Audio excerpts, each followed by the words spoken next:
得嘞，诸位，基于咱们不聊新闻，咱们回到1971年9月13号那个凌晨，蒙古国肯特省一个叫温都尔汗的地方，草原上烧着一架飞机，9个人全死了，其中一个是中华人民共和国宪法和中国共产党党章同时写明的接班人林彪。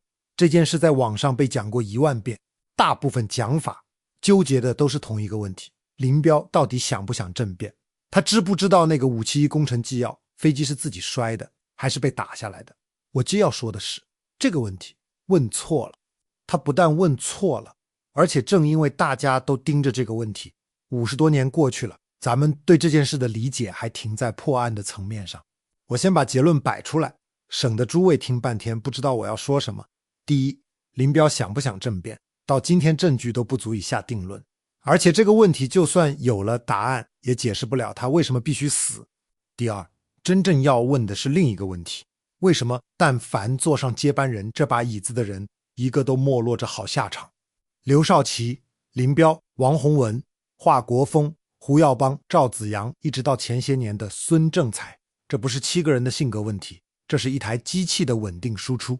第三，也是我最想说的，在一个权力不靠规则交接，只靠一个人点头的体制里，接班人这3个字本身就是一份死刑判决书，不是林彪非死不可，是坐在那把椅子上的人非死不可。咱们今儿就把这件事拆开，慢慢咂摸。先讲那一夜，1971年9月12号晚上，北戴河林彪住的96号楼，告发的人是他亲闺女林立恒，家里人叫他豆豆。他跑去找8341部队，就是中央警卫团派驻在北戴河的人，说了一句话，林彪要出走，到哪里去也不知道，情况很紧急。您先咂摸咂摸这一句，一个女儿深更半夜去向警卫部队举报自己的父亲，他没说政变，没说叛逃，他说的是出走，他自己都不知道要去哪儿。消息一层层报到北京，周恩来接了电话，周恩来打给空军司令吴法宪，说林彪已经和叶群、林立果坐车离开北戴河，往山海关机场去了，临走还开枪打伤了警卫人员。13号凌晨0点32分，一架3叉戟从山海关机场强行起飞，编号256，中国民航的专机，驾驶员是空军34师副政委潘景寅。请诸位注意这个细节，这架飞机的机组是不全的，少了副驾驶，少了领航员，少了报务员，一架要执行远程飞行的专机，没有领航员，没有报务员。这意味着什么？意味着他没法精确导航，也没法和地面正常通讯。潘景寅一个人硬把这架飞机从跑道上拽了起来，油也不够，加油作业没做完。起飞之后，飞机先是朝着244度，也就是天津的方向飞了4分钟，然后用了大约10分钟，缓慢而艰难地转向325度，朝西北，朝蒙古去了。您各位听出问来没有？这4分钟加10分钟是一架飞机在犹豫，一个真正筹划已久的出逃不会是这个样子，不会是深夜李家人开枪打伤警卫，不会是机组凑不齐，不会是油没加完，不会是起飞之后还要在天上兜一圈才决定往哪儿飞。这不是政变，这是逃命。而这时候北京在干什么？有人请示要不要拦截，要不要打下来。毛泽东说了一句话，这句话后来传遍了全国，天要下雨，娘要嫁人，由他去吧。这句话被无数人引用，说毛何等的从容，何等的举重若轻。我劝您换个角度听，您想想，一个国家的2号人物，宪法和党章写明的接班人，深更半夜抢了一架飞机往国境外飞，最高领导人的反应是由他去吧。这不是从容，这是一件已经算好了的事，走到了他该走的那一步。飞机在2点半左右坠毁在温都尔汗，机上9人全部死亡。同一个晚上，北京西郊机场还有另一场戏，林立果手底下有一个小圈子叫联合舰队，成员是一批空军的年轻军官，其中一个叫周宇驰的带着2个人抢了一架直升机，也想跑。飞行员在空中跟他们周旋，硬是把直升机降在了怀柔，周宇驰当场开枪自杀。您各位数一数这一夜的仗，一个抢飞机往北飞，一个抢直升机被逼降，一个女儿举报了父亲，一场准备了半年的政变，能乱成这个样子吗？好，故事讲完了，现在咱们说正事。要说清楚这件事儿，得先说说林彪这个人是谁，因为很多人对他的印象只剩下913那3个字，这不公平也看不清。这个人打仗是真厉害，20几岁当红军军团长，抗战李平行关那一仗是当时中国战场上少有的振奋人心的消息。解放战争的辽沈战役40几天吃掉几十万人，那是决定全局的一战。后来一路打到海南岛，在中共的将帅里他是公认的头几名。可他有个特点，不爱说话，不爱交际，身体极差，怕风，怕光，怕水声，开会常常不去，去了也常常不发言。这样一个人是怎么走到台前的？1959年庐山，彭德怀写了一封信给毛泽东，说大跃进出了问题，浮夸疯瞎指挥，老百姓在饿肚子。这封信让毛伯然大怒，要打倒彭德怀，得有一个军队里分量够又肯出面的人接手。林彪出面了，他在会上给毛帮了枪，会后接任国防部长。从那天起，他的角色就定了，他是毛用来处理军队的那只手。后来的事诸位都知道，一句顶1万句，4个伟大，读毛主席的书，听毛主席的话，照毛主席的指示办事，这些把个人崇拜推到顶点的口号，很多是从他这儿出去的。我不替他辩护，他在文革里干过的事儿一件也洗不掉。但是您得看明白一层关系，他之所以能上去，是因为他有用。他的用处是替最高领导人拿住枪杆子，这就埋下了后来那件事的种子。一个替你拿枪的人拿久了，他手里就真的有枪了。明白了这一层，咱们再回到1969年4月的中共9大。那次大会通过了一部新党章，这部党章里有一句话，在中国共产党的全部历史上独一无二。林彪同志是毛泽东同志的亲密战友和接班人。诸位，这是中共党史上唯一一次把一个具体的名字作为接班人写进党章。前无古人，后无来者。刘少奇没有过，华国锋没有过，之后所有人都没有过。在当时，全党全国都把这看成是极高的荣耀。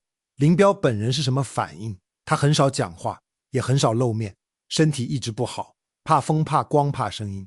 我想请诸位认真想一个问题，把一个人的名字作为继承人写进一个国家最高的政治文件里，这件事在权力结构上意味着什么？它意味着从那一天起，全国只有一个人的利益是和最高领导人的死亡直接绑在一起的。这不是骂人，这是算术。在一个正常的现代政治体制里，这个算术是不成立的。为什么？因为那里的接班有2个特点，一是选出来的，不是指定的；二是有期限的，不是等死的。美国的副总统要等4年，4年到了，大家一起重新选，他不需要盼着谁死，他只需要等到那个日子。可指定接班制不一样，指定接班制里没有日子，你唯一能等的就是那个人的生理终点。您听听这个逻辑有多可怕。这个体制亲手创造了一个位置，然后把一个人放进去，这个位置的性质决定了他必须盼着领导人早点走，而领导人恰恰是这世上最清楚这个道理的人。这就好比您开了一家饭馆，跟大厨说，我死了这店归你，从明天起你天天给我做饭。或者您开了一家当铺，当着全城人的面跟伙计说，我100年之后柜上的钱全是你的，来，今晚你守夜。再或者您是个戏班班主，当众宣布我这口气一断，班子就交给这个徒弟，然后每天晚上让这徒弟给您端汤药，您端得下去吗？您喝得下去吗？这不纯属扯淡吗？所以问题从来不在林彪的人品，也不在他有没有野心，问题在于从他的名字被写进党章那天起，他和毛泽东之间就装上了一个定时装置，剩下的只是什么时候响，以什么名义响。而且这个定时装置还被另外一件事上了发条。文革把整个国家的行政系统砸烂了，省委市委公检法全瘫了，那谁来管事？答案是军队。这就是当时的3支两军，支左、支工、支农、军管、军训。全国从省到县大量的革命委员会主任是军人。诸位，这意味着什么？意味着到1969年前后，中国的行政骨架实际上是军队搭起来的，而军队的实际主持者是林彪，一个已经写进党章的接班人，同时还是这个国家实际行政骨架的掌控者。这2件事叠在一起，分量就完全不一样了。紧接着1969年10月，发生了一件影响极大的事。当时中苏关系紧张，珍宝岛刚打过仗，中央判断苏联可能动手，林彪以副统帅的名义发出了一道紧急指示，也就是后来说的1号号令，全军进入紧急战备状态，部队疏散，装备转移，一批中央老干部被从北京疏散到各地。这道命令是先发出去，事后才报给毛泽东的。据当时在场的人回忆，毛泽东看完那份东西把它烧了。您各位咂摸这个动作，一道能调动全国军队的命令，不是最高领导人下的，是接班人下的，而且他是事后才知道的。到这一步，那个定时装置已经不需要理由了，它只需要一个由头。那么由头是什么呢？这就要说到1970年8月的庐山会议，中共9届二中全会。这一段是市面上的讲法错的最离谱的地方，我下面说的请您听仔细。流行的说法是这样的，林彪在庐山会议上坚持要设国家主席，想让自己当国家主席，好从毛泽东手里夺权，结果被毛识破，从此失宠。这个说法听起来很顺，很像一个野心家的故事，但是您只要去查一下当时的记录，就会发现它站不住。第一，主张设国家主席的根本不是林彪一个人，而是政治局的多数。时间线是这样的，1970年3月7号，毛泽东突然提出不设国家主席。4月11号，林彪建议毛泽东自己来当国家主席。4月12号，政治局多数同意林彪这个建议，注意是建议毛来当。康生在会上还说过一句话，如果主席不当国家主席，那么请林副主席当。您听清楚了，提议林彪当的是康生，不是林彪自己，而康生后来是站在另一边的。第二，也是最要命的一点，林彪自己想当国家主席这件事，唯一的直接证据是叶群对吴法宪说过的一句话，说不设国家主席，林彪怎么办？这句话是什么时候，在什么情况下被记录下来的？是吴法宪被捕之后，一句在羁押和审讯环境里取得的转述第三人心思的口供，被当成了一个人图谋篡权的核心物证。诸位，这在任何一个讲证据的地方都是不成立的。第三，国家主席这个位置在当时是个虚位。刘少奇当国家主席的时候手里有什么？他最后是怎么死的？开封的一间屋子里，化名无人知晓。一个已经被写进党章的接班人去争一个虚位，图什么？那庐山会议上真正吵的是什么？是天才论。8月24号，华北组的讨论会上，陈伯达、汪东兴等人发言，批评有人否认毛主席是当代最伟大的天才。这话的矛头指向的是张春桥。您各位看明白了吗？表面上是一场谁更拥护毛主席的理论比赛，实际上是军队系统和文革理论系统的一次正面碰撞。毛泽东的反应是什么？他没有站在那些高呼他是天才的人一边，他动手打的是陈伯达。会后他做了3件事，他自己的说法叫甩石头、掺沙子、挖墙角。甩石头就是把批成的材料发下去，掺沙子就是往军委办事组里塞人，挖墙角就是改组北京军区。3件事，一件比一件更靠近林彪的根，这才是庐山会议的真相。设国家主席是后来被拔高成反革命纲领的由头，不是原因。一件事情当它需要一个由头的时候，说明决定早就下了，缺的只是民意。那么接下来571工程纪要又是怎么回事？这份东西是913之后在林立果住的空军学院那栋楼里从一个红皮笔记本上找到的，内容确实很激烈。他把毛泽东叫做当代的秦始皇，说他是一个借着马列主义外衣行孔孟之道的暴君。他说现在的中国是一部绞肉机，把党内的人一批一批的绞进去。他还说了几句在当时不可想象的话，农民缺吃少穿，青年知识分子上山下乡等于变相劳改，机关干部精简下放等于变相失业。有意思的地方在这儿，这些句子说的其实是实话。一份被定性为反革命政变纲领的文件，里面对当时中国的描述是那个年代白纸黑字留下来的最不加修饰的几段之一，这也是他后来在民间流传的那么广的原因。批林的时候要发下去让群众批判，可不少人读完心里想的是另外一件事。但是有几件事到今天也没说清楚。起草他的是林立果和周宇驰，一群20-30岁的年轻空军军官。林彪本人有没有参与，有没有看过，甚至不知道有这么个东西，一直存疑。有研究者指出，叶群在很大程度上控制着什么消息能到林彪跟前。再有，这份材料的来源和保管过程在调查记录里有明显的时间空缺。当年在法庭上出事时，本该作证的人也没有确认它的真实性。我说这些不是要替谁翻案，我不认为林彪是什么好人，他在文革里干过的事一件也洗不掉，打倒彭德怀，鼓吹个人崇拜，一句顶10000句，4个伟大，这里面有他的账。他是这台绞肉机的重要零件，最后被这台机器绞了进去。我说这些是想让诸位看清一件事，对林彪的定罪用的是一份来路不明的材料和一句刑讯环境下取得的转述，一个连自己的接班人都要用这种方式办掉的体制，他对普通人会讲证据吗？这才是这件事真正跟咱们有关的地方。好，现在咱们把镜头拉远，我在开头列过一份名单，现在把它摊开。刘少奇，中共8大之后的接班人，国家主席，1969年死在开封，火化时用的是化名刘卫煌，职业一蓝田的是吴业。林彪，9大党章写明的接班人，温都尔汗。王洪文，10大的党中央副主席，当时被称作接班的第3梯队。1976年被捕，死在狱中，画国风，毛泽东留下你办事我放心的那位。上台不到5年，被架空退出。胡耀邦，中共中央总书记，邓小平选定的接班人，1987年被迫辞职。赵紫阳接胡耀邦的位置，1989年之后被软禁16年，直到去世。孙政才曾经被广泛认为是下一代的人选，2017年落马，无期徒刑，7个人，跨越60年，经历了毛、邓和之后的所有阶段。政治环境天翻地覆，个人性格千差万别，有强硬的，有温和的，有军人，有文人，有想干事的，有想自保的，结果一模一样。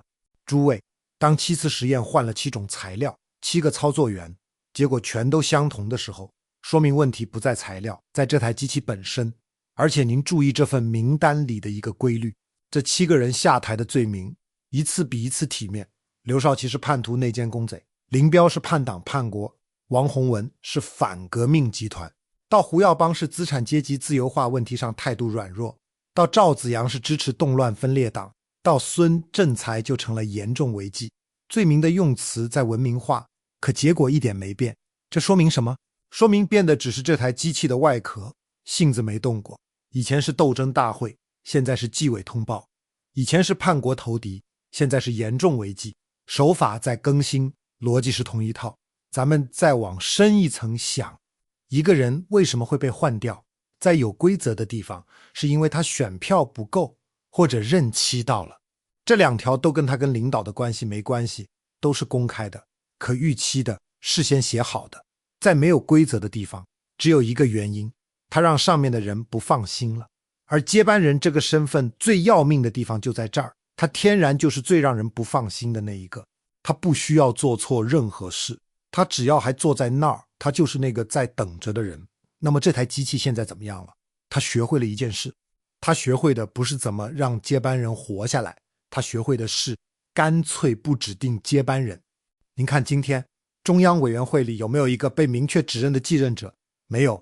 制度上原本还有的年龄惯例、任期限制，这些年也都松动了。这是一个非常合乎逻辑的结论。既然指定谁谁死，那就谁也不指定。问题是这样一来，那个更大的麻烦就没人管了。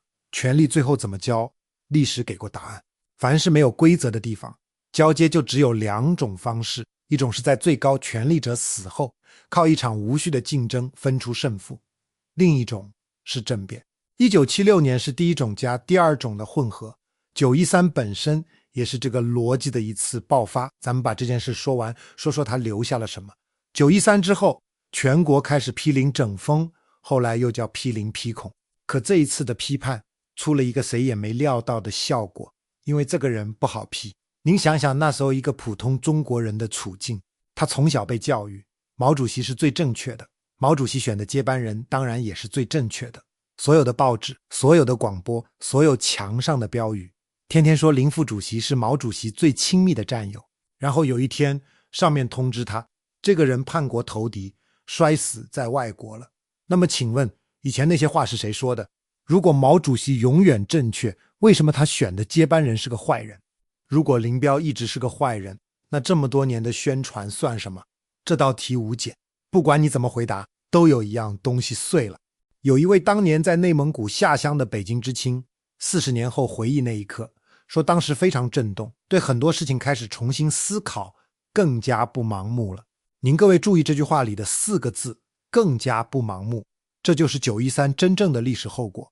他不是干掉了一个人，他是在千百万人心里第一次凿开了一道缝。文化大革命名义上结束于1976年，但是很多经历过的人后来都说，他在人心里的死期是1971年9月13号那个凌晨，在蒙古草原上烧起来的那把火。一个体制最坚固的时候，不是他没有敌人的时候，是他的信徒没有疑问的时候。而913这件事，恰恰是这个体制自己亲手给全国人民出了一道他自己答不上来的题。还有一个人的下落，我想补上，就是开头那个举报了父亲的女儿林立恒。他那一夜的举动，按理说是立了功的，他阻止了一件事，或者说他试图阻止。可913之后，他被隔离审查，关了很多年，之后长期在一个偏远的地方过着不被打扰也不被承认的日子。您咂摸这件事的荒诞，在那套逻辑里，他做的对不对根本不重要，重要的是他姓林。一个人的命运不取决于他做了什么，取决于他属于哪一边，这就是没有规则的地方最真实的样子。好，咱们最后回到开头那个问题，林彪为什么非死不可？不是因为他谋反了，那件事到今天都没有足以定验的证据，也不是因为他野心太大，恰恰相反，能查到的材料里，他更像一个多病、避世、被家人和局势推着往前走的人。他非死不可，是因为他被放在了一个必死的位置上，那个位置的名字叫接班人。在一个权力不靠规则交接的地方，这3个字的意思是，你是全国唯一一个靠着领袖的死才能得到你应得之物的人。坐上去的那一天，判决书就已经写好了，只差一个执行日期。所以林彪既不是英雄，也不是奸臣，他是一份证据，一份关于一个不肯把权力交给规则的体制最后会怎么处理他自己的继承人的证据。而这份证据到今天还在生效。对嘞，今儿咱们扯得有点远，也有点沉，茶水喝干了，烟也抽完了。咱们说历史从来不是为了给死人翻案，死人不需要咱们翻案。咱们说历史是因为同一台机器还在转，同一道题还没解。哪天您看见有人又被架到一个位置上，被所有人称颂，被写进文件，被叫做接班人的时候，您就想想温都尔汗那把火，多用常识，少信宋词。看一个人的处境，别看他的头衔，看他手里有没有能保护自己的规则。爱听不听，因其名矣，求其有声。咱们下期见。